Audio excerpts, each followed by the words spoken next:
Sebelum ceritanya dimulai, silakan tulis di kolom komentar dari daerah mana saja teman-teman yang menonton cerita ini. Dan jangan lupa like dan subscribe, agar channel Cerita Ar bisa terus berkembang dan mempersembahkan cerita yang terbaik. Nabila tumbuh di sebuah keluarga sederhana di pinggiran kota. Ayahnya seorang guru sekolah dasar, sementara ibunya hanya ibu rumah tangga biasa yang mengurus rumah dan anak-anak dengan penuh kesabaran. Sejak kecil, Nabila terbiasa hidup dengan kesederhanaan. Namun ia selalu diajarkan tentang kejujuran, kerja keras, dan kesabaran. Rumah mereka kecil, berdinding tembok dengan cat yang mulai pudar. Tapi kehangatan keluarga membuat rumah itu terasa lebih mewah daripada gedung-gedung tinggi di kota. Nabila memiliki sifat lembut dan penuh pengertian. Di sekolah, ia bukanlah gadis yang mencolok. Ia lebih sering duduk di bangku belakang, memperhatikan guru, dan mencatat setiap pelajaran dengan rapi. Teman-temannya mengenalnya sebagai sosok yang pendiam. Namun ketika seseorang benar-benar mengenalnya, Nabila akan terlihat sebagai pribadi yang hangat dan penuh perhatian. Sikap inilah yang membuat banyak orang nyaman berada di dekatnya.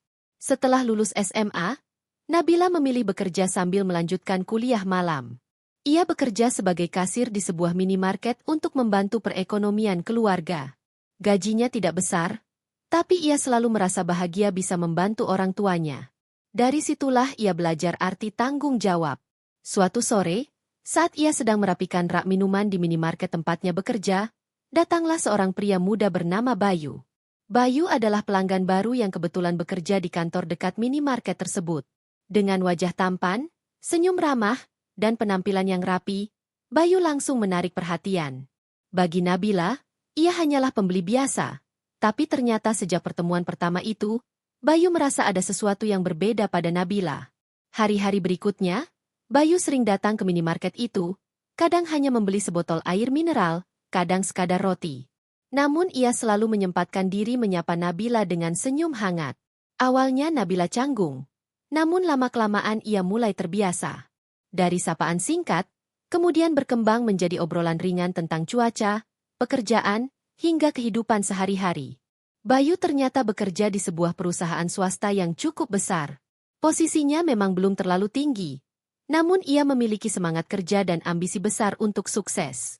Nabila kagum dengan semangatnya, sementara Bayu kagum pada kesederhanaan dan ketulusan Nabila. Beberapa bulan kemudian, hubungan mereka semakin dekat. Bayu mulai mengajak Nabila makan malam sepulang kerja, mengantarnya pulang, bahkan sesekali bertemu dengan keluarga Nabila. Orang tua Nabila awalnya ragu, tapi mereka melihat kesungguhan Bayu. Ia tampak serius, sopan, dan perhatian. Nabila sendiri merasa hatinya nyaman bersama Bayu, meski kadang ia masih takut apakah dirinya pantas mendampingi pria sebaik itu. Setahun berlalu, Bayu akhirnya melamar Nabila. Ia datang bersama keluarganya, termasuk ibunya, Sri. Sejak pertama kali bertemu, Sri memandang Nabila dengan tatapan dingin. Baginya, anaknya yang tampan dan berpendidikan tinggi tidak seharusnya menikahi gadis sederhana dari keluarga biasa. Namun demi menjaga perasaan anaknya, Sri tidak menolak terang-terangan saat itu. Lamaran pun diterima, meski dengan hati yang penuh tanda tanya bagi Nabila. Ia merasakan sesuatu yang berbeda dari Sri, seolah ada tembok besar yang memisahkan mereka. Tapi Nabila berusaha menepis perasaan itu, meyakinkan dirinya bahwa semua akan baik-baik saja setelah pernikahan. Hari pernikahan mereka berlangsung sederhana. Nabila tampil anggun dalam balutan kebaya putih, sementara Bayu terlihat gagah dengan setelan jasnya. Banyak tamu yang datang memberi doa restu.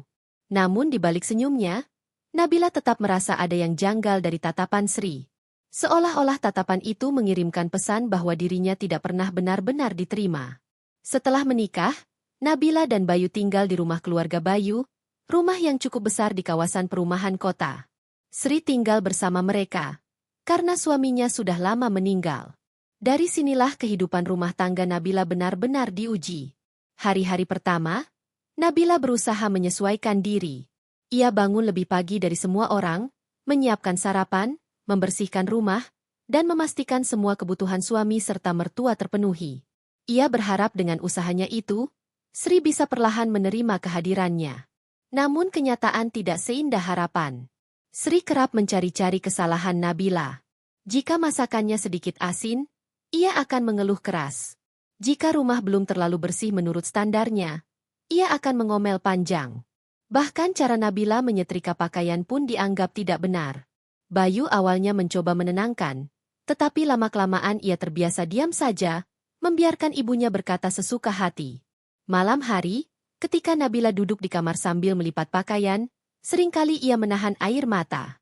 Ia bertanya pada dirinya sendiri, apakah ia memang tidak cukup baik? Apakah usahanya selama ini tidak berarti apa-apa? Namun setiap kali ia teringat wajah orang tuanya yang bahagia saat melihat pernikahannya, Nabila kembali bertekad untuk bertahan. Ia tidak ingin mereka kecewa. Bayu sendiri mulai menunjukkan perubahan. Ia tidak lagi seromantis dulu. Kesibukan kerja membuatnya sering pulang larut malam. Jika Nabila bertanya, jawabannya selalu sama. Rapat, lembur, atau urusan kantor. Nabila berusaha percaya, meski kadang hatinya merasa ada yang tidak beres. Namun bagi Nabila, pernikahan adalah tentang kesetiaan dan kesabaran. Ia selalu meyakinkan dirinya bahwa badai pasti akan berlalu, bahwa semua cobaan ini hanya sementara. Ia terus berusaha menjadi istri yang baik, berharap suatu saat Bayu dan Sri akan menyadari ketulusannya. Hari-hari itu berlalu dengan penuh kesabaran dari pihak Nabila, meski dalam hatinya ada luka yang semakin lama semakin dalam. Pagi hari di rumah itu selalu dimulai dengan hiruk-pikuk yang melelahkan bagi Nabila. Sejak subuh, ia sudah bangun untuk menyiapkan sarapan, menyapu halaman, hingga memastikan pakaian Bayu rapi sebelum berangkat kerja. Semua ia lakukan dengan telaten meski tubuhnya lelah. Ia ingin Bayu bisa berangkat dengan perasaan tenang, berharap usahanya itu bisa membuat suaminya tersenyum dan ibunya merasa dihormati. Namun setiap kali sarapan tersaji di meja, selalu ada komentar dari Sri. Sayurnya terlalu hambar. Siapa yang mau makan seperti ini? Kau tidak bisa masak lebih enak sedikit, Nabila? Ucapnya sambil mengernyit.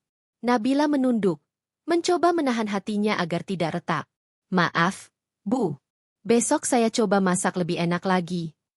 Bayu yang duduk di samping ibunya hanya melirik sebentar, lalu melanjutkan makan tanpa berkata apa-apa. Tidak ada pembelaan, tidak ada upaya untuk menenangkan istrinya. Ia lebih memilih diam, seakan komentar ibunya adalah hal biasa yang memang harus diterima Nabila. Hari-hari berikutnya berjalan hampir sama. Jika bukan soal masakan, maka soal kebersihan rumah. Kau lihat karpet ini? Masih kotor padahal kau sudah mengepel. Apa kerjamu seharian kalau begini hasilnya? Sri mengomel dengan suara keras, membuat Nabila menahan air mata di pojok ruangan. Nabila bukan tidak berusaha. Ia bekerja seharian dari pagi hingga malam, memastikan setiap sudut rumah bersih. Namun bagi Sri selalu saja ada yang salah.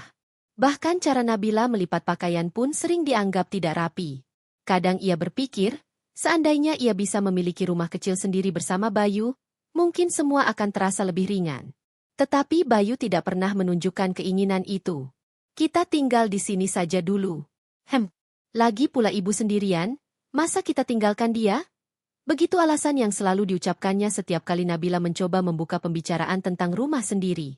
Nabila hanya bisa mengangguk, meski dalam hatinya ia merasa semakin terjepit. Siang hari, ketika Bayu sudah pergi bekerja, rumah terasa begitu sepi namun penuh tekanan. Sri sering duduk di ruang tamu sambil menonton televisi, sementara Nabila sibuk di dapur atau mencuci pakaian. Terkadang Sri memanggil hanya untuk menyuruh hal-hal kecil. Bawakan aku teh, jangan terlalu manis. Dan cepat. Atau, kenapa lama sekali kau mencuci? Kalau begitu caranya, kapan rumah ini bisa rapi? Semua ucapan itu menancap seperti duri di hati Nabila. Ia tahu Sri tidak pernah benar-benar menerimanya, tapi ia tetap berusaha sabar. Dalam doanya, ia meminta agar suatu saat hati mertuanya bisa luluh, agar ia bisa dipandang sebagai menantu yang layak. Sore hari, Nabila selalu menunggu Bayu pulang dengan harapan bisa berbicara dengannya, melepas lelah bersama, atau sekadar mendengar cerita tentang pekerjaannya. Namun seringkali Bayu pulang larut malam. Ketika pintu terbuka, Nabila yang menunggu di ruang tamu langsung berdiri. Mas capek ya? Aku sudah siapkan makan malam, ucapnya dengan senyum lelah. Bayu hanya mengangguk. Aku sudah makan di luar, tadi ada rapat dengan klien, jawabnya singkat sambil melepas sepatu. Nabila terdiam. Semua makanan yang disiapkannya kembali tersisa di meja. Perasaan kecewa menyelimutinya, tapi ia tetap berusaha tidak menunjukkan itu di hadapan Bayu. Ia tidak ingin terlihat cerewet atau menambah beban pikiran suaminya. Malam hari, ketika Nabila mencoba bercerita tentang kesehariannya atau sekadar menanyakan kabar pekerjaan Bayu, suaminya hanya menjawab singkat. Kadang malah sibuk dengan ponselnya, seolah dunia Nabila tidak begitu penting. Mas, kalau ada yang salah dari aku, bilang saja. Aku akan berusaha memperbaiki, ujar Nabila suatu malam dengan suara pelan. Bayu menoleh sekilas lalu menghela napas. Kamu jangan terlalu sensitif. Aku memang capek kerja. Jangan diperbesar. Kalimat itu membuat hati Nabila semakin perih. Ia merasa semakin jauh dari suaminya. Sementara itu, Sri kerap menambahkan garam di luka hatinya dengan ucapan pedas. Lihat anakku itu, dia bekerja keras seharian. Tapi yang menunggu di rumah hanya istri yang tidak bisa apa-apa. Apa kau kira dia betah? Kata-kata itu menusuk dalam, tapi Nabila memilih diam. Ia tidak ingin memperkeruh suasana. Ia hanya bisa menunduk, menahan air mata, dan kembali bekerja di dapur. Setiap malam, Nabila berbaring di ranjang dengan perasaan hampa. Bayu sudah tertidur pulas. Sementara ia masih menatap langit-langit kamar dengan pikiran penuh tanda tanya. Mengapa rumah tangganya terasa dingin secepat ini? Mengapa Bayu tidak lagi seperti dulu saat mereka masih berpacaran? Namun di balik semua kesedihan itu, Nabila tetap berpegang pada satu hal, kesabaran. Ia percaya, jika ia terus berusaha tulus, suatu saat Bayu akan menyadari perjuangannya. Ia percaya rumah tangganya bisa diselamatkan, meski perlahan hatinya mulai goyah. Hari-hari itu terus berulang. Sri semakin galak, Bayu semakin dingin, dan Nabila semakin terhimpit di antara keduanya. Ia tidak tahu sampai kapan bisa bertahan, tapi ia tetap berusaha menjaga senyum, meski hanya tersisa sedikit kekuatan di dalam dirinya. Hari-hari berjalan dengan pola yang sama, monoton tapi penuh tekanan. Nabila tetap berusaha melakukan segala kewajiban sebagai seorang istri dan menantu, meskipun hatinya semakin hari semakin rapuh. Ia mulai terbiasa dengan omelan Sri. Walau sesekali air matanya tetap jatuh diam-diam ketika sedang mencuci piring atau merapikan kamar. Sementara itu, Bayu semakin jarang meluangkan waktu untuk berbicara dengannya. Awalnya Nabila berusaha menutupi semua rasa curiganya. Ia meyakinkan diri bahwa Bayu benar-benar sibuk dengan pekerjaannya di kantor. Namun lama-kelamaan, ada hal-hal kecil yang sulit ia abaikan. Suatu sore, Bayu pulang lebih larut dari biasanya. Saat ia masuk rumah, Nabila yang sedang menunggu di ruang tamu tersenyum menyambutnya. Mas capek, ya? Aku sudah siapkan makan malam. Ayo makan dulu, ucap Nabila dengan suara lembut. Namun Bayu hanya menepuk bahu istrinya lalu berkata, aku sudah makan di luar. Jangan repot-repot lagi. Nabila terdiam, menelan rasa kecewa. Ia melihat ada aroma parfum asing di kemeja Bayu, berbeda dari parfum yang biasanya ia pakai. Aroma itu lembut namun menyengat, seakan-akan baru saja melekat dari pelukan seseorang. Hati Nabila bergetar, tetapi ia mencoba menepis pikiran buruknya. Beberapa hari berikutnya, Bayu semakin sering beralasan lembur. Nabila masih percaya, walau hatinya sedikit goyah. Namun suatu malam, saat ia sedang membereskan pakaian Bayu yang ditaruh sembarangan di kursi, ia menemukan sehelai kertas kecil di saku jasnya. Kertas itu berisi tulisan tangan seorang perempuan dengan kata-kata singkat, terima kasih untuk malam ini. Aku senang sekali bersamamu. Jantung Nabila berdegup kencang. Tangannya gemetar memegang kertas itu. Ia ingin bertanya langsung pada Bayu, tetapi ia takut. Takut dianggap tidak percaya. Takut malah menimbulkan pertengkaran yang lebih besar. Ia menyimpan kertas itu di laci kecil di kamarnya, sambil berharap itu hanyalah salah paham. Sri, yang entah bagaimana, seakan selalu tahu saat hati Nabila goyah, semakin sering menyindir. Kalau laki-laki pulang malam terus, jangan-jangan memang sudah bosan dengan istrinya. Perempuan harus pintar menjaga rumah tangga. Kalau tidak, ya siap-siap ditinggal. Kata-kata itu seperti belati yang menusuk hati Nabila. Ia hanya menunduk, tak sanggup membalas. Suatu malam, ketika Bayu pulang, Nabila memberanikan diri untuk bertanya. Mas, akhir-akhir ini sering pulang larut. Ada sesuatu yang Mas sembunyikan dariku? Tanyanya hati-hati. Bayu terdiam sejenak lalu menghela napas panjang. Nabila, Tolong jangan curiga macam-macam. Aku sibuk bekerja. Kalau aku pulang malam, itu demi masa depan kita juga. Kamu jangan berpikiran yang tidak-tidak. Nabila mengangguk, meski hatinya masih ragu. Ia ingin percaya, tapi bayangan kertas kecil yang ditemukannya selalu menghantui. Beberapa hari kemudian, tetangga sebelah rumah bercerita padanya secara tidak sengaja. Saya sering lihat suamimu di luar, Mbak. Kadang malam-malam dia duduk di kafe dengan seorang perempuan. Cantik sekali, rapi, sepertinya bukan teman kerja biasa. Wajah Nabila pucat. Ia memaksa tersenyum dan berterima kasih. Tapi setelah itu ia masuk ke kamar mandi dan menangis sejadi-jadinya. Air matanya jatuh tanpa bisa dibendung. Ia merasa dunianya runtuh, tapi ia belum punya bukti kuat untuk menuduh Bayu. Malam itu, Nabila berdoa panjang di atas sajadah. Ia meminta kekuatan agar bisa menghadapi semua ini. Ia percaya, jika Bayu benar-benar mencintainya, maka semua kecurigaannya hanyalah kesalahpahaman. Namun jika benar Bayu berkhianat, ia tidak tahu apakah hatinya sanggup menanggung lebih banyak luka. Hari-hari berikutnya, perubahan sikap Bayu semakin jelas. Ia lebih sering menggenggam ponselnya, tersenyum sendiri membaca pesan, lalu tergesa-gesa mengunci layar ketika Nabila mendekat. Ketika Nabila bertanya, jawabannya selalu singkat, "Ini urusan kantor." Sri bukannya memberi ketenangan, justru ikut memperkeruh keadaan. Bayu itu laki-laki mapan. Wajar kalau banyak perempuan yang mendekat. Kau sebagai istri seharusnya bisa menjaga dia, bukan malah curiga. Kalau suamimu berpaling, itu salahmu sendiri. Kata-kata itu membuat hati Nabila semakin hancur. Ia sudah berusaha melakukan segalanya, namun tetap saja dianggap salah. Ia mulai merasa sendirian, seolah tidak ada yang benar-benar berpihak padanya. Malam demi malam ia lewati dengan hati gelisah. Kadang ia terjaga hingga larut hanya untuk menunggu Bayu pulang, mendengar suara pintu berderit, lalu berpura-pura tertidur agar tidak terjadi pertengkaran. Dalam diamnya, Nabila mulai bertanya pada diri sendiri, sampai kapan ia bisa bertahan? Sampai kapan ia harus menerima semua ini seorang diri? Hari itu cuaca begitu panas, matahari menyengat hingga ke halaman rumah. Nabila baru saja selesai mencuci pakaian dan menjemurnya ketika ia mendengar suara Sri memanggil dari ruang tamu dengan nada tinggi.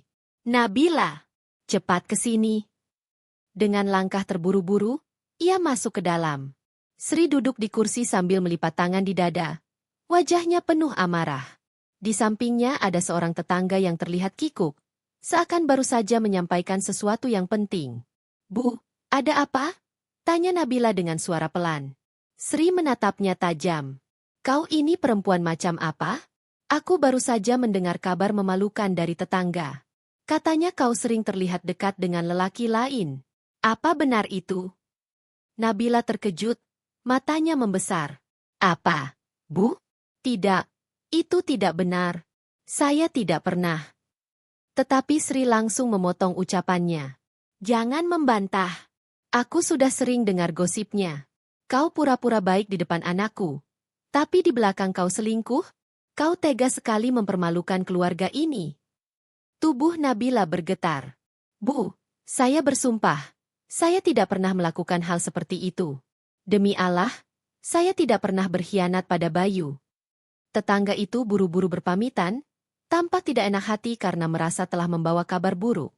Namun Sri justru semakin murka. "Pergi sana. Tidak usah membela diri. Aku sudah tahu siapa dirimu sebenarnya. Kau hanya menunggu waktu saja untuk menunjukkan aslimu." Air mata mulai menggenang di pelupuk mata Nabila. Ia tidak tahu harus berkata apa lagi. Selama ini ia berusaha setia, berkorban, menahan segala perlakuan Sri, tapi kini ia dituduh dengan hal yang paling tidak pernah ia lakukan. Malamnya, Bayu pulang lebih larut dari biasanya. Saat ia masuk ke rumah, Sri langsung menyambutnya dengan nada tinggi. "Bayu, kau harus dengar ini. Istrimu ini sudah membuat malu kita semua. Dia berselingkuh dengan laki-laki lain." Bayu berhenti di depan pintu, wajahnya terkejut, tapi tidak ada tanda-tanda membela istrinya. Ia hanya menatap Nabila dengan pandangan tajam. "Apa yang ibu katakan ini benar?" "Tidak, Mas. Tidak benar. Aku tidak pernah melakukan itu." Nabila memohon, suaranya bergetar. Namun Bayu hanya menghela napas panjang. Tapi gosip ini sudah sampai ke telingaku juga. Aku dengar dari teman kantorku. Mereka bilang ada yang sering lihat kamu di luar bersama seorang lelaki. Nabila semakin terkejut. Mas, itu fitnah. Aku tidak pernah pergi dengan lelaki manapun. Aku selalu di rumah, mengurus ibu, menunggu Mas pulang. Bagaimana mungkin aku bisa melakukan hal seperti itu? Sri menepuk meja dengan keras. Cukup, Nabila. Kau pikir kami bodoh? Gosip tidak mungkin muncul kalau tidak ada api. Kau jelas sudah mempermalukan anakku. Kau perempuan tidak tahu diri. Nabila menangis, tubuhnya lemas. Ia merasa seperti dikepung dari segala arah. Tidak ada yang percaya padanya. Padahal hatinya bersih. Setia pada Bayu. Bayu memandang istrinya dengan dingin. Aku tidak tahu harus percaya siapa sekarang. Tapi yang jelas, gosip ini sudah merusak nama baikku. Kalau kamu benar-benar istri yang baik, seharusnya tidak ada kabar seperti ini beredar. Mas, tolong percaya padaku. Aku hanya mencintaimu. Aku tidak pernah melihat laki-laki lain selain dirimu. Tolong, Mas, dengarkan aku. Nabila terisak, memegang tangan Bayu. Namun Bayu menarik tangannya kasar. Sudahlah. Aku lelah mendengar alasanmu. Malam itu menjadi malam paling kelam bagi Nabila. Ia duduk di kamar sendirian, menangis tanpa suara. Bayu tidur di ruang tamu bersama ibunya, meninggalkan Nabila dalam kesepian. Hatinya hancur, seakan tidak ada lagi yang tersisa. Esok harinya, gosip itu semakin menyebar. Beberapa tetangga mulai berbisik-bisik setiap kali melihat Nabila keluar rumah. Mereka menatapnya dengan pandangan sinis, seolah benar-benar yakin bahwa ia telah berkhianat. Nabila ingin berteriak, ingin menjelaskan bahwa semua itu fitnah. Tapi ia tahu, semakin ia bicara, semakin orang-orang tidak akan percaya. Ia hanya bisa berjalan cepat, menundukkan kepala, lalu kembali ke dalam rumah dengan hati penuh luka. Sri semakin merasa di atas angin. Setiap kali ada kesempatan, ia selalu melontarkan sindiran. Kalau saja dulu aku melarang Bayu menikahimu, mungkin rumah ini tidak akan sekotor ini oleh aib. Kau tidak pantas jadi menantuku. Nabila hanya bisa menangis diam-diam di dapur. Air matanya jatuh ke atas piring yang sedang ia cuci. Dalam hati, ia berteriak memohon keadilan, tetapi suaranya hanya tertahan di tenggorokan. Bayu semakin menjauh. Ia lebih sering pulang larut malam, dan ketika di rumah pun ia lebih memilih duduk dengan ponselnya daripada berbicara dengan Nabila. Rasanya seakan ia sudah mengunci hati dan menutup pintu untuk istrinya. Nabila merasa terjebak di dalam rumah itu. Tidak ada tempat aman untuknya. Mertuanya membenci, suaminya tidak percaya, tetangga menuduh. Ia benar-benar sendiri, seolah-olah seluruh dunia bersekongkol menjatuhkannya. Malam itu, ia kembali sujud panjang di atas sajadah. Air matanya jatuh membasahi sajadah yang lembab. Ya Allah, Engkau maha tahu isi hatiku. Aku tidak pernah berkhianat. Aku hanya ingin rumah tanggaku bahagia. Jika memang aku harus menderita, beri aku kekuatan untuk tetap berdiri. Hening malam hanya ditemani suara tangis lirihnya. Ia tidak tahu bahwa di balik semua tuduhan itu, ada satu kebenaran yang sengaja ditutupi. Bayu sendiri yang sebenarnya sedang berselingkuh. Hari-hari Nabila terasa semakin berat. Setelah beberapa bulan menjalani rumah tangga bersama Bayu dan tinggal serumah dengan Sri, ia mulai merasakan bahwa posisinya tidak pernah benar-benar dianggap penting. Awalnya Nabila mencoba meyakinkan dirinya bahwa semua akan membaik seiring berjalannya waktu, bahwa sikap Sri yang dingin dan sinis hanyalah bentuk adaptasi seorang mertua yang belum terbiasa menerima orang baru dalam keluarga. Namun semakin lama, ia sadar bahwa perlakuan itu bukan sekadar kebiasaan, melainkan sebuah pola yang sengaja ditunjukkan. Setiap pagi, Nabila selalu bangun lebih awal dari siapapun.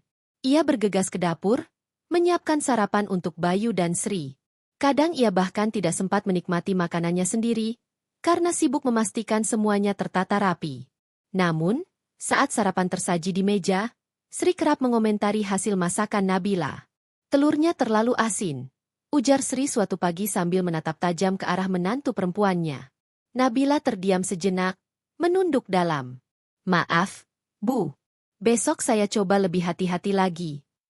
Bayu, yang duduk di samping ibunya, hanya menatap sekilas lalu melanjutkan makan tanpa menengahi.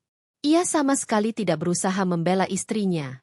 Kejadian-kejadian kecil seperti itu terus berulang.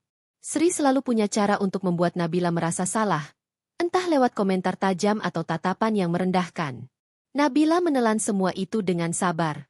Dalam hatinya, ia berkata bahwa mungkin inilah bagian dari ujian rumah tangga yang harus dijalaninya. Namun, bukan hanya soal makanan. Ketika Nabila membersihkan rumah, Sri sering mengecek ulang. Tangannya yang sudah keriput tapi masih lincah itu dengan sengaja menyusuri permukaan meja atau sudut lemari, seolah mencari kesalahan. "Lihat ini," ucap Sri sambil menunjukkan debu tipis di sudut rak. "Kalau kau benar-benar niat membersihkan, hal sekecil ini tidak akan terlewat." Nabila mengangguk, menahan perasaan yang berkecamuk dalam dadanya. "Iya, Bu. Saya akan lebih teliti lagi." Padahal, sejak pagi buta ia sudah menyapu, mengepel, dan membersihkan hampir setiap sudut rumah. Tubuhnya lelah, tapi ucapannya tetap lembut. Ia tidak ingin menambah masalah. Bayu sendiri tidak banyak bicara soal itu. Pria yang dulu begitu hangat dan penuh perhatian kini terlihat semakin jauh. Setelah pulang kerja, ia lebih banyak menghabiskan waktu dengan ponselnya. Kadang ia duduk di ruang tamu sambil tertawa kecil melihat layar telepon genggamnya, seolah berbicara dengan seseorang yang membuatnya begitu terhibur. Nabila sering bertanya-tanya siapa yang membuat suaminya begitu terfokus, tapi ia terlalu takut menanyakan langsung. Dalam hatinya, Nabila merasa ada jarak yang kian melebar antara dirinya dan Bayu. Semua pengorbanan dan cinta yang ia berikan seperti tidak pernah cukup. Bayu jarang sekali mengucapkan terima kasih, apalagi pujian. Bahkan saat Nabila menyiapkan makanan kesukaannya atau menyetrika kemeja kerja Bayu hingga rapi, respon suaminya hanya datar. Suatu malam, saat Bayu pulang lebih larut dari biasanya, Nabila mencoba mengajaknya berbicara. "Mas, capek ya? Tadi kerja lembur?" tanyanya pelan sambil menyodorkan segelas air putih. Bayu menatapnya sebentar, lalu menghela napas panjang. "Iya, kerjaan lagi banyak. Jangan banyak tanya. Aku capek." Nabila mengangguk. Hatinya perih mendengar jawaban itu. Ia hanya ingin menunjukkan perhatian, tapi yang ia dapat justru penolakan halus. Malam itu, Nabila duduk di kamar sendirian, menatap gelap. Ia bertanya dalam hati, mengapa suaminya berubah? Apakah dirinya yang salah? Apakah ada hal yang tidak bisa ia penuhi sebagai seorang istri? Pikiran-pikiran itu terus mengganggunya hingga membuatnya sulit tidur. Hari berikutnya, keadaan semakin menekan. Sri mulai menuduh Nabila boros dalam mengatur keuangan rumah tangga. "Uang belanja habis begitu cepat, kau pakai untuk apa saja?" Sri melontarkan pertanyaan dengan nada tinggi. Nabila terkejut, buru-buru menjelaskan. "Saya hanya membeli kebutuhan sehari-hari, Bu. Tidak ada yang lain." "Tidak mungkin. Dengan uang segitu seharusnya cukup untuk 2 minggu. Kau ini pintar menyembunyikan, ya? Jangan-jangan kau pakai untuk hal yang tidak-tidak." Bayu yang duduk di kursi hanya terdiam, tak membela sama sekali. Wajahnya menunjukkan keraguan, seolah ia mulai percaya pada tuduhan ibunya. Nabila merasa dadanya sesak. Ia tahu dirinya tidak bersalah, tapi sulit sekali membuktikannya. Semua pengeluarannya selalu jelas, tapi entah mengapa Sri selalu mencari celah untuk membuatnya terlihat salah. Malam-malam Nabila dipenuhi air mata yang ia tahan sendirian. Ia tidak berani menangis keras, takut Bayu atau Sri mendengarnya. Ia hanya bisa memeluk dirinya sendiri, berharap ada kehangatan yang bisa menenangkan hatinya. Di tengah kesedihannya, Nabila masih berusaha tegar. Ia tidak ingin rumah tangganya hancur hanya karena perlakuan dingin seorang mertua atau sikap acuh seorang suami. Ia yakin suatu hari Bayu akan menyadari perjuangannya. Namun jauh di lubuk hati, ia mulai takut bahwa keyakinannya hanyalah harapan kosong. Hari-hari berikutnya, sikap Bayu semakin jelas berubah. Ia mulai sering pulang larut, dengan berbagai alasan. Nabila selalu menunggu, menyiapkan makan malam meski akhirnya dingin tak tersentuh. Kadang ia tertidur di meja makan, kepalanya tergeletak di atas tangan, sementara piring yang ia susun tetap rapi, tak berkurang sedikit pun. Sri, tentu saja, selalu punya komentar pedas. "Buat apa menunggu? Kalau dia tidak pulang tepat waktu, itu salahmu juga." Kau tidak bisa membuatnya betah di rumah. Kata-kata itu menusuk hati Nabila. Ia merasa semua yang ia lakukan tidak pernah benar. Dalam diam, Nabila mulai menyadari sesuatu. Ada rahasia yang Bayu sembunyikan, sesuatu yang membuatnya semakin jauh dari dirinya. Namun, ia belum tahu apa. Ia hanya bisa menebak-nebak, sementara perasaan sakit dan kecewa menumpuk di hatinya. Hari-hari terasa semakin berat bagi Nabila. Pagi yang biasanya menjadi waktu paling damai baginya, kini terasa begitu sesak. Aroma masakan yang ia persiapkan sejak subuh untuk Bayu dan ibunya seringkali hanya dibalas dengan keluhan. Nabila tak lagi mendengar ucapan terima kasih dari suaminya, apalagi dari Sri, sang mertua. Yang ada hanya kritikan dan tudingan bahwa ia tidak becus mengurus rumah tangga. Nabila berdiri di dapur dengan wajah lelah. Matanya sedikit sembab karena semalaman ia tak bisa tidur dengan nyenyak. Perkataan Sri masih terngiang-ngiang di telinganya.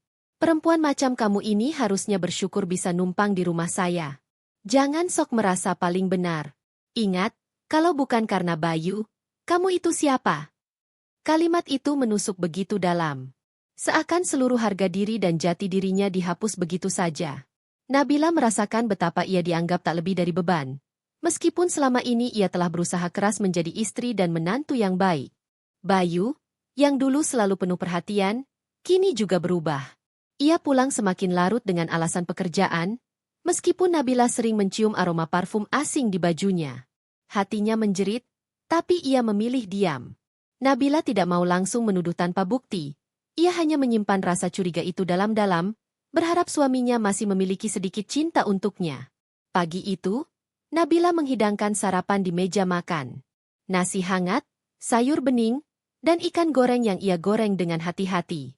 Ia tahu Bayu suka masakan sederhana. Namun begitu Bayu duduk di kursi, wajahnya langsung berubah masam. Kamu masak apa ini? Ikan goreng gosong begini mau kamu kasih ke aku?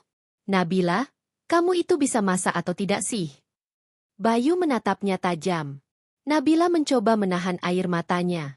Ia menunduk, berusaha menjelaskan dengan suara lirih. Maaf, Mas. Aku terlalu lama di dapur karena juga harus menyiapkan baju kerja Mas. Aku akan buatkan yang baru kalau Mas mau. Namun Bayu justru menghentakkan sendoknya ke meja. Sudah, tidak usah. Aku tidak punya waktu menunggu. Lain kali kalau masak, pakai mata. Jangan sampai begini terus. Memalukan. Sri yang duduk di sampingnya hanya menggeleng dengan ekspresi sinis. Dari dulu saya sudah bilang, Bayu, perempuan ini tidak becus jadi istri. Mau diharapkan apa kalau urusan dapur saja gagal? Saya tidak tahu kenapa kamu dulu bisa tergoda menikahinya. Kata-kata itu membuat tubuh Nabila gemetar. Ia ingin membela diri, tapi suaranya tercekat. Baginya, tidak ada lagi ruang untuk membenarkan dirinya di depan mertua maupun suaminya. Semua yang ia lakukan selalu salah di mata mereka. Hari-hari berikutnya semakin berat. Nabila mendapati dirinya semakin sering sendirian di kamar. Bayu jarang pulang tepat waktu, dan ketika pulang pun hanya membawa amarah. Sri semakin menunjukkan ketidaksukaannya. Ia sering sengaja membandingkan Nabila dengan mantan pacar Bayu dulu, yang katanya lebih cantik, lebih pintar, dan lebih pantas mendampingi anaknya. Nabila itu cuma perempuan biasa yang tidak punya apa-apa. Sri pernah berkata di hadapan beberapa kerabat yang berkunjung. Bayu harusnya dapat yang lebih baik. Nabila hanya bisa menunduk kala itu, menahan rasa malu yang membakar pipinya. Malam itu, Nabila duduk di ranjang sambil memeluk bantal. Matanya sembab, tubuhnya terasa lemas. Ia merasa semakin tidak dianggap. Ia mengingat kembali masa-masa awal pernikahan, ketika Bayu begitu lembut padanya. Janji-janji manis yang terucap di pelaminan kini hanya tinggal kenangan. Mas, kenapa semuanya berubah? Bisiknya lirih pada dirinya sendiri. Keesokan harinya, ia mencoba berbicara baik-baik dengan Bayu. Saat suaminya sedang bersiap kerja, Nabila mendekat pelan. Mas, aku ingin bicara sebentar. Aku merasa kita jarang sekali bersama. Aku merindukan perhatian Mas seperti dulu. Namun Bayu hanya meliriknya dengan dingin. Aku sibuk, Nabila. Jangan ganggu aku dengan omongan tidak penting. Kalau kamu merasa kesepian, cari saja kesibukan sendiri. Hati Nabila semakin hancur. Kata-kata itu seolah menegaskan bahwa ia sudah tidak dianggap lagi. Ia menahan air mata. Tak ingin Bayu melihat betapa rapuh dirinya saat itu. Sementara itu, Sri semakin menekan Nabila dengan tuduhan-tuduhan yang membuatnya kian terpojok. Suatu sore, ketika Bayu baru pulang, Sri tiba-tiba berkata lantang. Bayu, kamu tahu tidak? Tetangga tadi melihat Nabila jalan dengan seorang laki-laki di depan komplek. Jangan-jangan dia main di belakangmu. Nabila terkejut. Ia baru saja pulang dari pasar saat itu, dan memang sempat bertemu dengan pedagang sayur yang membantunya mengangkat belanjaan sampai depan rumah. Tapi Sri memutarbalikkan cerita. Tidak, Bu. Itu tidak benar. Aku hanya dibantu mengangkat belanjaan. Jelas Nabila panik. Namun Bayu langsung menatapnya dengan penuh kecurigaan. Benarkah begitu, Nabila? Atau kamu memang punya hubungan dengan laki-laki itu? Mas, aku bersumpah, tidak ada apa-apa. Aku setia sama Mas. Tolong percaya aku. Suara Nabila bergetar, air matanya jatuh. Namun Sri menambahkan dengan nada sinis. Perempuan kalau sudah mulai selingkuh memang pinter cari alasan. Kamu jangan mudah percaya, Bayu. Bukti sudah jelas. Bayu diam, namun wajahnya penuh keraguan. Hati Nabila semakin terkoyak. Ia ingin berteriak, ingin meyakinkan suaminya. Tapi ia tahu kata-katanya tidak akan pernah menang melawan kebencian mertua dan ketidakpercayaan suaminya. Malam itu, Nabila menangis dalam diam. Ia tahu badai besar sedang menantinya. Semua perlahan mulai mengarah pada tuduhan yang lebih kejam. Dan ia bisa merasakan bahwa dirinya sedang dijebak untuk sesuatu yang lebih buruk. Hujan turun deras malam itu, menimpa genteng rumah dengan suara berisik yang berulang-ulang, seolah ikut menjadi saksi bagaimana hati Nabila semakin rapuh. Ia duduk sendirian di kamar tamu yang sejak beberapa bulan lalu dijadikan tempat tidurnya. Bukan lagi kamar utama, karena Sri tidak mengizinkannya tidur bersama Bayu. Katanya, menantu yang tidak tahu diri tidak pantas bersanding dengan anaknya di ranjang pernikahan. Nabila menatap kosong ke arah jendela. Air matanya sudah terlalu sering jatuh. Sampai-sampai pipinya memerah dan matanya bengkak. Ia bahkan tidak lagi menghitung berapa kali Sri memakinya hari ini, atau berapa kali Bayu meninggikan suara padanya. Semua menyatu menjadi satu luka yang dalam di dadanya. Pagi tadi, Bayu sengaja pergi dengan mobil bersama seorang wanita. Nabila sempat melihat dari jendela, wanita itu memakai gaun merah menyala dan tertawa riang di samping Bayu. Nabila mengenalinya. Itu adalah teman lama Bayu, yang dulu pernah dekat dengannya bahkan sebelum mereka menikah. Waktu itu Bayu bersumpah sudah memutuskan hubungan dengan perempuan itu. Namun kenyataan berkata lain. Bayu bahkan tidak berusaha menutupi lagi perselingkuhannya. Sore harinya, Sri masuk ke kamar tamu dengan membawa sepiring makanan seadanya. Bukan untuk Nabila, melainkan untuk anjing peliharaan di halaman belakang. Ia masuk hanya untuk mencemooh. Perempuan murahan, ucap Sri dengan tatapan merendahkan. Kamu pikir aku tidak tahu, ya? Bayu itu menderita gara-gara kamu. Sejak menikah denganmu, rejeki keluarga ini malah seret. Lihat dirimu, apa yang bisa kamu kasih untuk keluarga ini selain air mata dan kesialan? Nabila menunduk, memilih diam. Air matanya hampir jatuh lagi, tapi ia tahan. Jawab, Nabila. Atau memang benar kamu sudah tidak punya harga diri? Sri menepuk meja kecil di samping tempat tidur, membuat gelas di atasnya hampir terjatuh. Nabila menarik napas dalam. Ia ingin bicara, ingin membela diri, ingin mengatakan bahwa semua tuduhan itu tidak benar.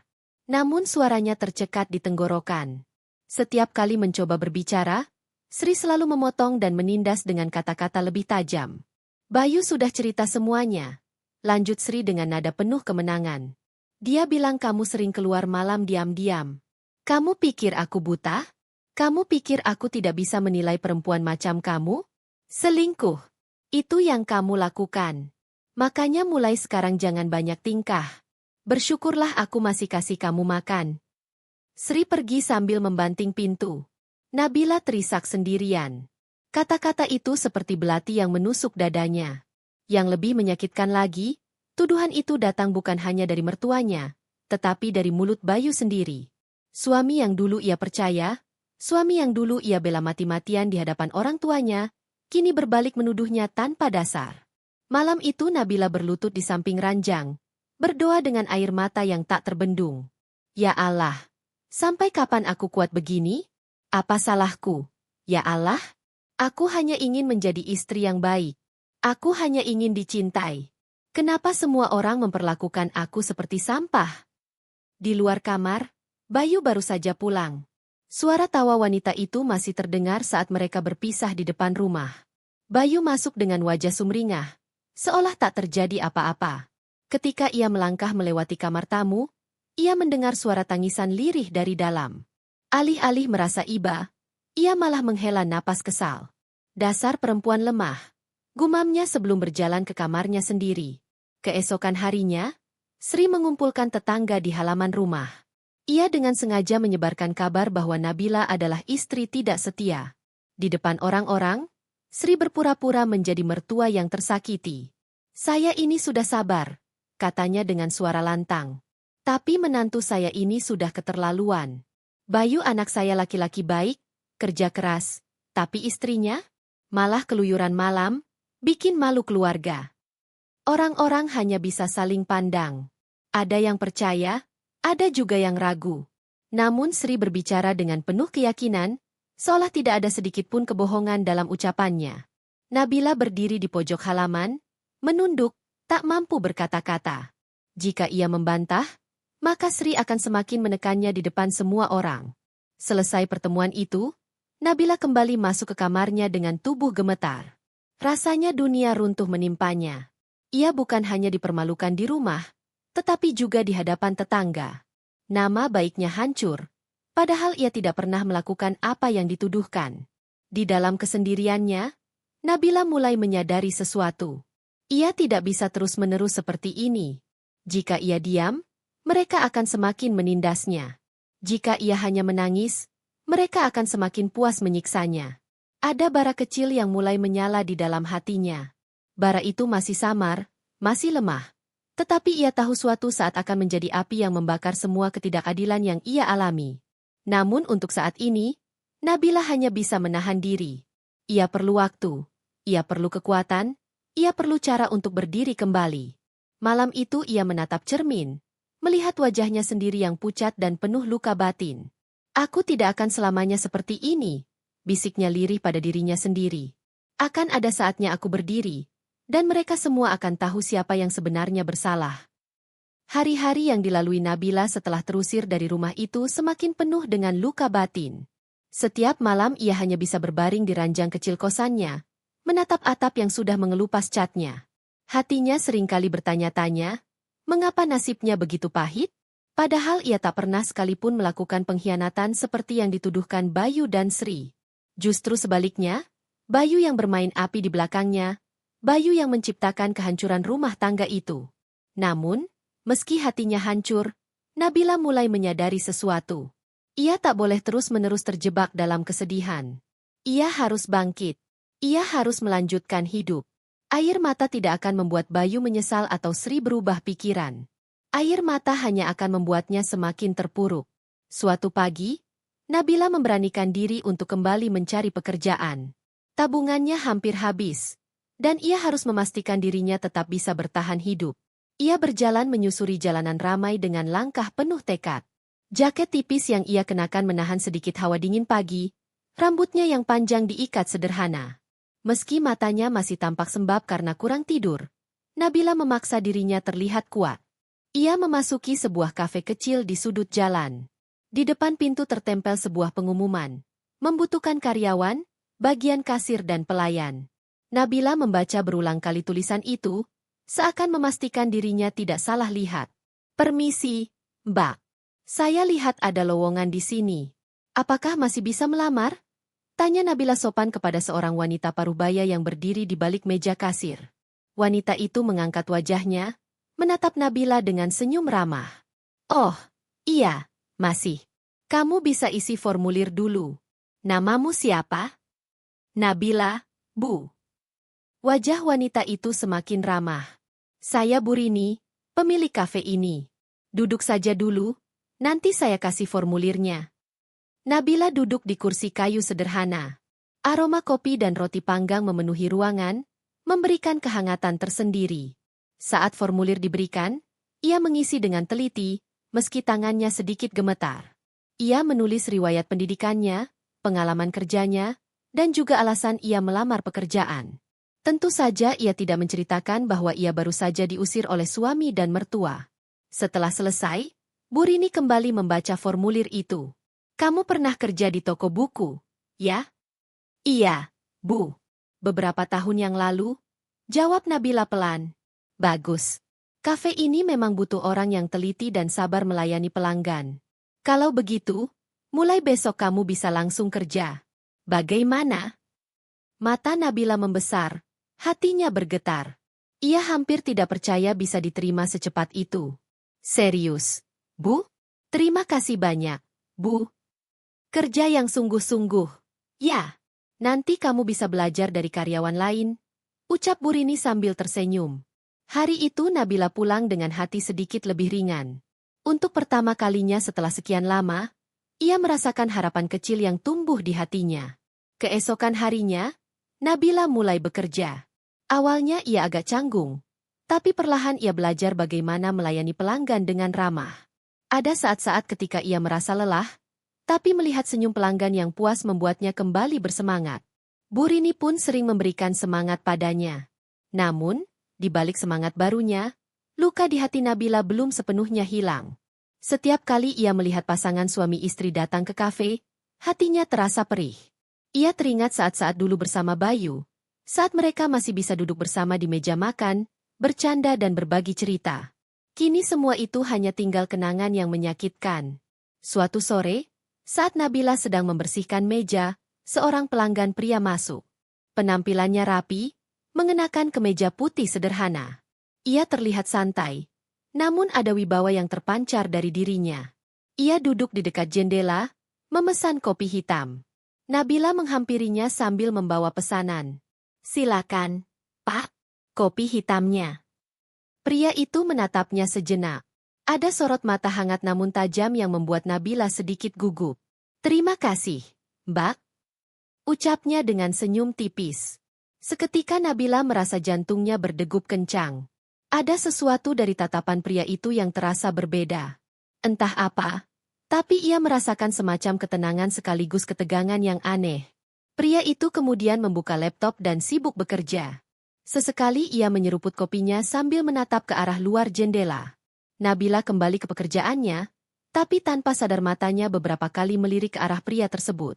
Ada sesuatu yang menarik perhatiannya. Hari-hari berikutnya, pria itu kembali lagi ke kafe. Namanya Arman, seorang pengusaha muda yang sering datang untuk bekerja sambil minum kopi. Setiap kali datang, ia selalu duduk di meja yang sama, di dekat jendela. Nabila perlahan mulai terbiasa melayani pesanan Arman. Akhir-akhir ini kamu sering di sini, ya, Mas? Tanya Nabila sambil meletakkan secangkir kopi di mejanya. Arman tersenyum tipis. Iya, tempat ini tenang, cocok buat kerja. Kamu yang baru kerja di sini, kan? Nabila terkejut sejenak. Kok tahu? Saya lihat kamu masih sering canggung, tapi saya juga lihat kamu serius bekerja, jawab Arman santai. Pipi Nabila memerah. Ia tak menyangka ada orang yang memperhatikan dirinya sampai sedetail itu. Iya, saya memang baru di sini. Arman hanya mengangguk, lalu kembali ke pekerjaannya. Meski percakapan itu singkat, namun cukup membuat hati Nabila sedikit hangat. Namun, di balik semua itu, bayangan masa lalunya bersama Bayu dan Sri terus menghantui. Malam-malamnya masih sering diisi dengan mimpi buruk tentang saat ia diusir, saat tuduhan itu menimpa dirinya. Ia masih bisa merasakan sakitnya hati saat Bayu menatapnya penuh kebencian, padahal dialah yang berselingkuh. Hingga pada suatu malam, Nabila tidak sengaja melihat postingan media sosial. Bayu bersama seorang wanita, mesra di sebuah restoran mewah. Matanya langsung berkaca-kaca. Bayu benar-benar hidup dengan bahagia, seolah tidak pernah melakukan kesalahan apapun. Sementara dirinya harus berjuang sendiri dari nol, dihina dan diperlakukan tidak adil. Air mata Nabila jatuh, membasahi layar ponselnya. Bayu, kamu benar-benar tega. Bisiknya lirih. Namun kali ini, di sela tangisnya, muncul tekad baru di dalam hatinya. Jika dulu ia hanya bisa pasrah, sekarang ia tak ingin terus terpuruk. Bayu dan Sri sudah membuatnya menderita. Dan ia berjanji suatu saat nanti, mereka akan merasakan balasan yang setimpal atas apa yang telah mereka lakukan padanya. Hari itu, angin sore berhembus cukup kencang. Daun-daun kering beterbangan, menyapu halaman rumah kontrakan sederhana yang kini ditempati Nabila. Kontrakan kecil itu berdinding cat putih yang mulai kusam, berbeda jauh dengan rumah mewah yang dulu ia tinggali bersama Bayu dan Sri. Namun di tempat inilah, Nabila mulai menata dirinya kembali. Kehidupan baru yang ia jalani penuh keterbatasan, tetapi justru membuatnya lebih tegar dan semakin bersemangat untuk bangkit. Sejak ia diusir secara keji dari rumah itu, Nabila belajar banyak hal. Ia merasakan pahitnya dikhianati, merasakan sakitnya dituduh selingkuh, dan merasakan pedihnya ditendang tanpa sedikit pun belas kasihan dari suami yang seharusnya melindunginya. Namun di balik semua luka itu, tumbuh tekad kuat dalam dirinya. Tekad untuk tidak lagi menjadi wanita lemah yang hanya bisa menangis, melainkan wanita yang mampu berdiri dengan kakinya sendiri. Setiap pagi, Nabila bangun lebih awal. Ia menyiapkan sarapan sederhana untuk dirinya sendiri, lalu duduk di meja kecil kontrakan sambil menatap laptop tuanya. Dari sanalah ia mulai mencari penghasilan dengan bekerja secara daring. Ia menulis artikel, menerima jasa desain, hingga menjadi admin media sosial untuk beberapa toko online. Walau bayaran tidak seberapa, setidaknya cukup untuk makan sehari-hari dan membayar sewa kontrakan. Di sela pekerjaannya, Nabila sering mengingat masa lalu. Ingatan tentang Bayu yang dulu begitu manis, tentang Sri yang tampak begitu perhatian, tentang keluarga kecil yang ia kira akan membahagiakan dirinya. Semua kenangan itu kini terasa seperti racun. Setiap kali bayangan itu muncul, Nabila menutup mata dan menarik napas panjang. Aku harus kuat. Aku tidak boleh lagi terjebak dalam rasa sakit. Aku harus bisa membalas semua perlakuan mereka, bisiknya pada diri sendiri. Pada suatu sore, ketika hujan deras mengguyur, Nabila mendapat pesan dari seorang kenalan lama. Namanya Rini, sahabat Nabila semasa kuliah. Rini menanyakan kabar dan menawarkan pekerjaan di perusahaan tempatnya bekerja. Rupanya perusahaan itu sedang mencari staf baru di bagian kreatif. Nabila sempat ragu, takut jika ia tidak diterima. Namun dengan dorongan kecil dari dirinya sendiri, ia memberanikan diri untuk mencoba. Hari-hari berikutnya dihabiskan Nabila untuk menyiapkan berkas lamaran, membuat portofolio, dan melatih diri menghadapi wawancara. Meski sederhana, ia berusaha menampilkan yang terbaik. Saat hari wawancara tiba, Nabila datang dengan busana sederhana namun rapi. Senyumnya ramah, tutur katanya tenang, dan tatapannya penuh keyakinan. Di ruang wawancara, para pewawancara tampak terkesan dengan pengalamannya. Walaupun ia hanya bekerja secara daring dan bukan di perusahaan besar, hasil karya Nabila membuktikan bahwa ia memiliki kemampuan. Kami akan mempertimbangkan dengan serius, Bu Nabila. Anda terlihat punya semangat kerja yang tinggi, kata salah satu pewawancara. Beberapa hari kemudian, kabar baik itu datang. Nabila resmi diterima bekerja di perusahaan tersebut. Ia merasa begitu lega dan bersyukur. Inilah langkah awalku, ucapnya dengan senyum haru. Hari pertama bekerja, Nabila berkenalan dengan rekan-rekan baru yang ramah. Lingkungan kerja itu membuatnya merasa nyaman dan diterima. Berbeda sekali dengan rumah tangga yang dulu penuh prasangka dan hinaan. Di tempat baru itu, Nabila menemukan kembali rasa percaya dirinya yang sempat hilang. Ia merasa dirinya masih berharga, masih mampu, dan masih bisa meraih masa depan yang lebih baik. Namun, kabar keberhasilan Nabila ternyata sampai juga ke telinga Bayu dan Sri. Entah dari siapa, tetapi mereka mulai mendengar gosip bahwa Nabila kini bekerja di perusahaan besar dan mulai menata hidupnya kembali. Sri merasa geram, sementara Bayu diam-diam merasa terusik. Mereka tidak menyangka bahwa wanita yang sudah mereka usir bisa bangkit secepat itu. Dia pikir bisa bahagia setelah keluar dari rumah ini, sindir Sri dengan wajah sinis. Biarkan saja, Bu. Cepat atau lambat dia pasti akan jatuh lagi, jawab Bayu dengan nada dingin, meski dalam hatinya ada rasa iri yang sulit ia sembunyikan. Waktu terus berjalan. Kehidupan Nabila mulai membaik. Ia bisa menabung sedikit demi sedikit, memperbaiki penampilan, dan membeli kebutuhan tanpa harus merasa kekurangan. Namun di balik semua itu, ada satu hal yang ia simpan rapat-rapat, tekad untuk membalas Bayu dan Sri. Ia tidak lupa bagaimana ia diperlakukan, bagaimana ia ditendang keluar tanpa belas kasihan. Semua itu masih segar di ingatannya, dan ia tahu suatu saat akan tiba waktunya. Di malam yang sunyi, setelah pulang kerja, Nabila duduk di depan jendela kontrakannya. Hujan kembali turun, menetes pelan di kaca jendela. Ia menatap jauh keluar sana, seolah mencari jawaban dari langit. Aku sudah memulai hidup baru. Tapi aku tidak akan diam saja. Aku akan pastikan mereka merasakan sakit yang sama, bahkan lebih. Aku akan buat mereka menyesal telah menyakitiku. Gumamnya dengan tatapan tajam.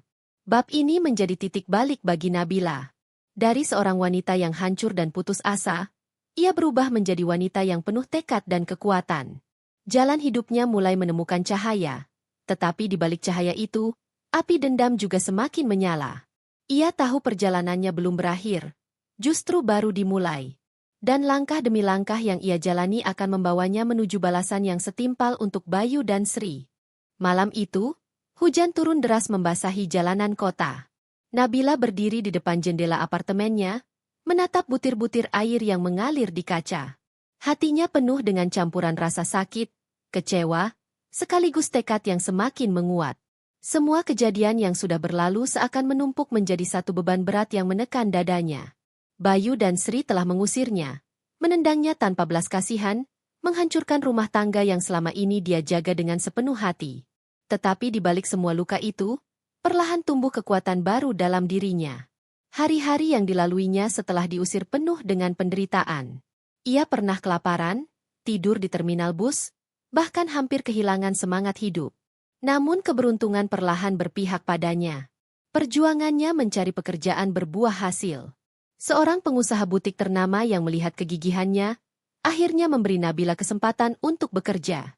Awalnya ia hanya seorang asisten yang melipat baju, melayani pembeli, hingga membersihkan gudang. Tetapi karena kerajinannya, pemilik butik mulai mempercayainya mengurus hal-hal yang lebih penting. Perjalanan itu tidak singkat. Bertahun-tahun Nabila menelan pahit getir hidup, menahan air mata, dan berusaha bangkit dari keterpurukan. Hingga pada akhirnya ia berhasil naik posisi menjadi manajer operasional butik tersebut. Dari sana, ia mulai belajar tentang dunia usaha. Ia mempelajari seluk-beluk bisnis fashion, manajemen keuangan, hingga strategi pemasaran.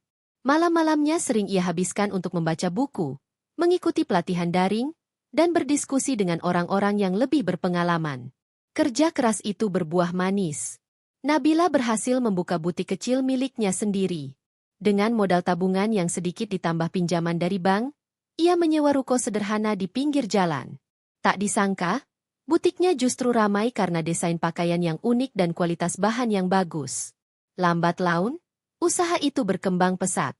Dari satu butik, bertambah menjadi 2, lalu 3. Dalam 5 tahun, Nabila berhasil membangun jaringan butik yang cukup dikenal di kota. Ia kini bukan lagi wanita yang terpuruk dan dihinakan. Ia menjadi sosok mandiri, kuat, dan sukses. Namun di balik keberhasilan itu, kenangan pahit masa lalu masih melekat. Setiap kali ia menatap dirinya di cermin, ia teringat bagaimana Bayu dan Sri menuduhnya, menghina martabatnya, lalu mengusirnya dengan penuh kebencian. Luka itu masih ada, membekas, dan kini membentuk dirinya menjadi pribadi yang lebih tegar. Tetapi rasa sakit itu juga menumbuhkan tekad balas dendam dalam hatinya. Suatu sore, ketika Nabila sedang memeriksa laporan penjualan butik, seorang karyawan masuk dengan wajah cemas. "Bu Nabila, ada yang mau bertemu dengan ibu." "Katanya penting sekali," ucap karyawan itu. "Siapa?" tanya Nabila tenang. "Seorang pria namanya Bayu," jawab karyawan itu ragu. Nama itu seketika membuat dada Nabila berdegup kencang. Bertahun-tahun ia tidak pernah bertemu dengan Bayu. Dalam ingatannya, Bayu adalah suami yang dulu ia cintai, sekaligus orang yang menghancurkan hidupnya. Dengan napas yang sedikit bergetar, Nabila mengangguk. "Baik, suruh dia masuk." Pintu terbuka, dan sosok Bayu berdiri di ambang. Wajahnya jauh berbeda dari dulu. Tidak lagi rapi, tidak lagi penuh percaya diri. Matanya sayu, kulitnya kusam, dan pakaian yang ia kenakan lusuh. Bayu berjalan pelan menghampiri, lalu duduk di kursi depan meja Nabila. Untuk beberapa saat, Hening menyelimuti ruangan itu. Nabila? Suara Bayu serak, hampir seperti bisikan. Aku minta maaf. Nabila terdiam. Ia menatap Bayu lama, mencoba membaca setiap guratan wajahnya. Ada rasa iba, tetapi lebih kuat lagi rasa sakit dan marah yang kembali menyeruak. Maaf? Ucap Nabila pelan namun tajam. Setelah semua yang kau lakukan padaku, setelah kau mengusirku seperti sampah, kau datang hanya untuk mengatakan itu. Bayu menunduk. Tangannya gemetar. Aku salah, Nak. Aku menyesal. Hidupku hancur. Perempuan itu, yang dulu bersamaku, dia meninggalkanku setelah uangku habis. Ibuku juga sekarang sakit-sakitan. Aku tidak punya siapa-siapa lagi. Aku hanya ingin kau memaafkanku. Kata-kata itu membuat hati Nabila terasa diremas. Ia pernah begitu mencintai pria ini, pernah mengorbankan segalanya demi dia. Tetapi yang ia terima justru penghinaan dan penderitaan. Kini pria itu datang dalam keadaan terpuruk, meminta maaf seolah semua yang sudah terjadi bisa dihapus dengan satu kalimat. Nabila menarik napas panjang.